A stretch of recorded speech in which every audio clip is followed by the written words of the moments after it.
Irmãos, nós seguimos no capítulo 3 do Evangelho de São Marcos e hoje nos versículos 22 a 30, Jesus é acusado pelos mestres da lei de expulsar demônios em nome de Beelzebu, o príncipe dos demônios. Então Jesus conclui o Evangelho dizendo que quem blasfemar contra o Espírito Santo nunca será perdoado, mas será culpado de um pecado eterno. Vejam, irmãos, não é mais o Jesus, carne e osso, que veio a este mundo e andou conosco, esteve conosco, encarnado, que está sendo acusado nos dias de hoje. Ele foi acusado naquele tempo, mas ele é acusado ainda hoje através da sua Santa Igreja Católica e Apostólica.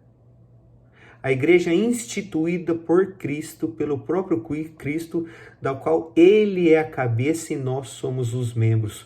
O corpo místico de nosso Senhor Jesus Cristo é atacado todos os dias, como se fosse uma igreja radical, uma igreja intolerante, e não a igreja como um todo, mas os seus membros principalmente.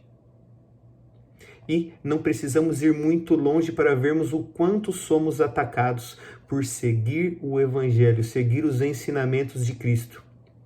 Ora, ele nos disse, vinde a mim. E depois ele disse, ide, levai o Evangelho a todas as criaturas. Portanto, nós, católicos, permanecemos com Jesus, nos tornamos discípulos e então partimos em missão, levar o Evangelho. Isso é um ato de caridade, levar o Evangelho para tirar as pessoas da ignorância, para iluminá-las com o Evangelho, tirá-las das trevas. E o que era para ser uma atitude caridosa da nossa parte, que estivemos com Jesus, então levamos esse Jesus para as outras pessoas, passa a ser motivo para sermos acusados por essas pessoas. Por quê? Porque a mensagem do Evangelho incomoda. Os próprios demônios, diante de Jesus, dizem, que queres de nós, Jesus de Nazaré? Vieste para nos incomodar antes do tempo? E essa é a mesma reação daquelas pessoas que não querem ser transformadas, que não querem se abrir à luz do Evangelho, que não querem mudar de vida. E não só isso, ainda nos acusam, nós mensageiros de nosso Senhor, nos acusam de sermos intolerantes, de sermos impacientes, muitas vezes, de sermos maldosos, de sermos fanáticos, de sermos radicais, de sermos egoístas, de estarmos julgando os seus pecados quando apontamos aquele pecado que está afastando aquela pessoa da graça de Deus, como se nós fôssemos julgadores intolerantes. Vejam, irmãos, nós merecemos mesmo sermos perseguidos, sermos acusados. Afinal de contas, nós somos pecadores e queremos o reino de Deus. E sermos acusados por conta disso é até uma coisa boa para a gente. Mas a miséria está quando estas pessoas, além de nos acusar, elas se fecham à mensagem que estamos levando a elas. Elas se fecham à graça, elas não querem deixar ser transformadas, elas se fecham à luz do Evangelho, se fecham à verdade, se fecham ao Espírito Santo. E uma vez que não deixam o Espírito Santo guiar as suas vidas, não saem dos pecados, acabam num caminho de condenação eterna pelas suas próprias atitudes, as suas próprias ações e omissões, acabam se condenando, se fechando à graça do Espírito Santo.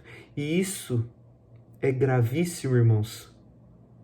Nós precisamos continuar levando o Evangelho para que essas pessoas, uma vez tocadas pela graça de Deus, e oremos para que isso aconteça, para que Jesus amoleça esses corações, para que dóceis à palavra de Deus possam escutá-las e segui-lo e se tornarem discípulos e estarem com Jesus e também levarem o Evangelho, crescerem espiritualmente crescerem na amizade com Deus, na união com Deus.